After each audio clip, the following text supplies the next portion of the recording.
Enfermedades del rezago en México, datos estadísticos e impacto. En este trabajo se presenta una videocápsula que muestra el impacto de las enfermedades de rezago, como dengue, tuberculosis y desnutrición. Esto en la Ciudad de México, con enfoque en la alcaldía Gustavo Madero, donde resido actualmente.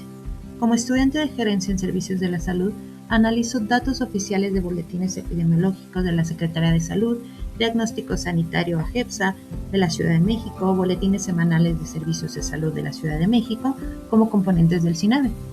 Se describen los componentes del sistema epidemiológico mexicano, una tabla con incidencia, prevalencia, mortalidad y factores asociados para Gustavo Madero y Ciudad de México. Los síntomas principales, consecuencias graves y 3 factores estadísticos clave. El propósito es demostrar cómo estos datos permiten al gerente en servicios de la salud diseñar intervenciones focalizadas, como campañas de prevención ante el dengue, detección temprana de tuberculosis, suplementos nutricionales contra desnutrición y reducción de incidencia mediante vigilancia del SINAVE. Esto en poblaciones vulnerables. Para un gerente, reconocer en estas fuentes estadísticas confiables no es una opción, sino una responsabilidad vital para salvar vidas.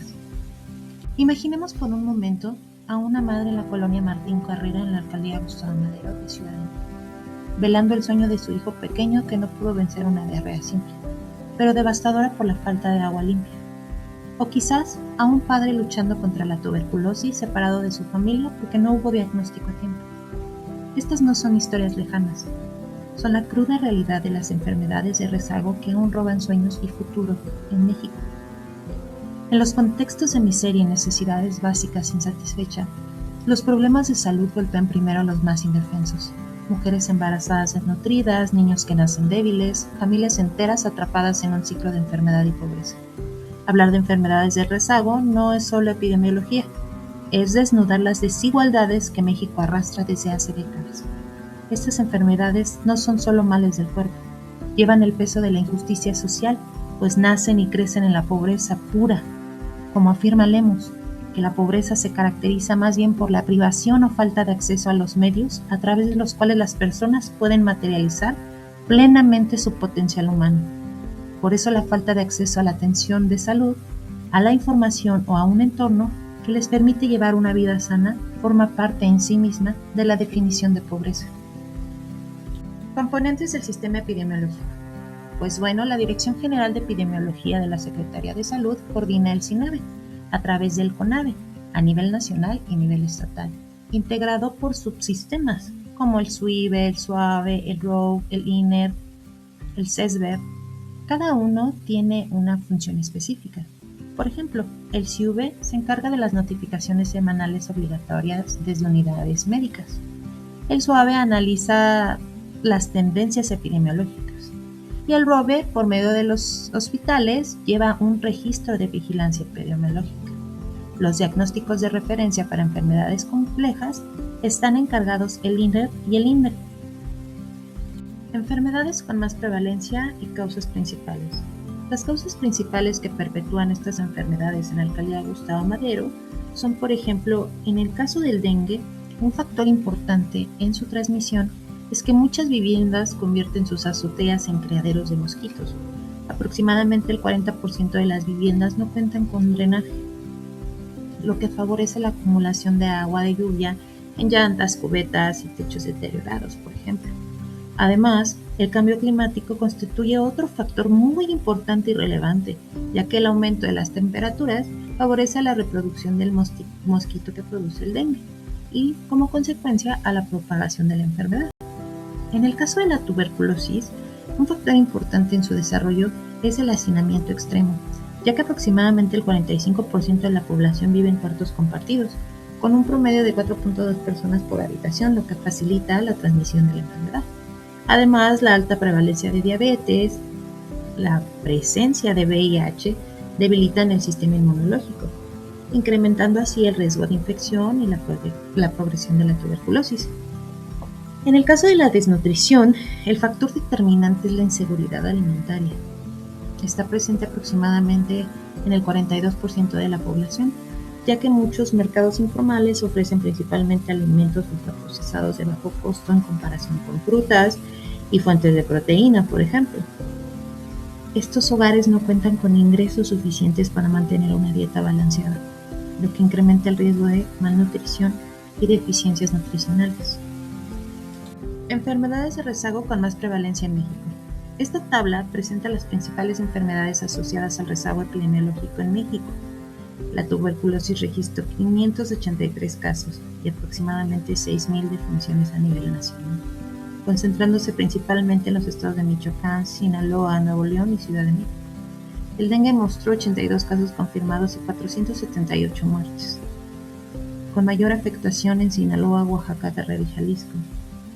Las enfermedades diarreicas agudas alcanzaron 61.494 casos, con 237 defunciones en niños menores de 5 años, predominando en Chiapas, Guanajuato, Ciudad de México y Tamaulipas.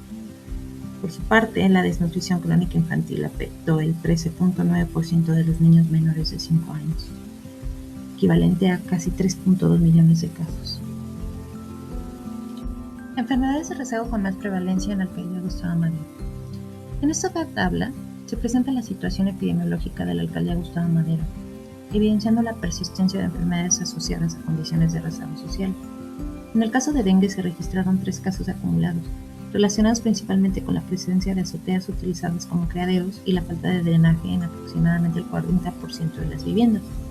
La tuberculosis muestra una carga importante de enfermedad, con 162 casos acumulados, 19 casos reportados en la semana epidemiológica 15. Una situación asociada al hacinamiento presente en los hogares y la alta prevalencia de diabetes, que incrementa la vulnerabilidad de la población. Por su parte, la desnutrición continúa siendo un problema muy relevante, con 162 casos acumulados y una mortalidad infantil cercana al 18%. Esto vincula principalmente a la inseguridad alimentaria que afecta a todos los hogares. En conjunto, estos datos identifican a la alcaldía Gustavo Madero como una zona prioritaria para la implementación de estrategias de prevención, atención y control de enfermedades relacionadas con determinantes sociales de la salud. Imaginemos una mamita, madre soltera de la colonia Gabriel Hernández, midiendo la estatura de su hijo de 4 años que no crece. Sus bracitos flacos y un abdomen hinchado son el grito silencioso del hambre que la inseguridad alimentaria los ahoga. Hoy, este caso representa cada uno de los 162 casos de desnutrición de nuestra alcaldía Gustavo Madero. Aunque la OMS y la OPS no clasifican la desnutrición como enfermedad de rezago propiamente dicha, pareciera una enfermedad olvidada. Las enfermedades en los países pobres causan muchísimos más estragos que en aquellos que tienen mayores índices de desarrollo. En los contextos de miseria y necesidad, los problemas de salud se manifiestan en las personas más indefensas, incluso antes de nacer. Un bebé que se está formando en el útero de una madre que no se puede alimentar bien, crecerá acusado de complicaciones derivadas de la falta de nutrientes. Esto, considero, se asocia frecuentemente con el rezago epidemiológico y social por su conexión con la pobreza extrema y la falta de saneamiento. Pues en este contexto, pareciera tristemente que la enfermedad más mortal es la pobreza misma. En la gestión de servicios de salud, los números no son fríos, son vidas. Saber que la tuberculosis o que el dengue sigue acechando pese a la reducción, no es solo estadística, es el mapa para salvar y darles un tratamiento digno a la población. Un gerente desactualizado asigna recursos a ciegas, por ejemplo, mientras niños mueren de desnutrición que podría prevenirse con programas focalizados. De esta manera podemos deducir que conocer los datos del SINAVE es un radar vital que todo gerente de servicios de salud debe de dominar. Subsistemas como SINAVE, SUAVE, SUIVE, etc. permiten la notificación inmediata, el análisis de tendencias, el registro hospitalario y el diagnóstico de referencia, generando así boletines semanales que identifican brotes en tiempo real. Utilizarlos constituye una estrategia gerencial que convierte la vigilancia en prevención focalizada. Como futuros gerentes, estar alineados con estas estadísticas confiables no es burocracia, sino responsabilidad gerencial con compromiso social, pues cada dato del boletín epidemiológico representa una oportunidad para que, por ejemplo, madres de la Ciudad de México sonrían al ver a sus hijos sanos y para que México avance sin rezago. Estos no son números fríos, sino vidas en riesgo que claman acción inmediata. Un gerente informado diseña intervenciones eficaces y promueve la detección temprana para romper el ciclo de la pobreza. Pues cada dato es una oportunidad para salvar vidas. En nuestro país y en la alcaldía Gustavo Madero, la enfermedad más mortal es la pobreza. Sin embargo, un gerente eficaz puede enfrentarla con equidad, salvando vidas vulnerables de la Ciudad de México mediante intervenciones basadas en evidencia oficial.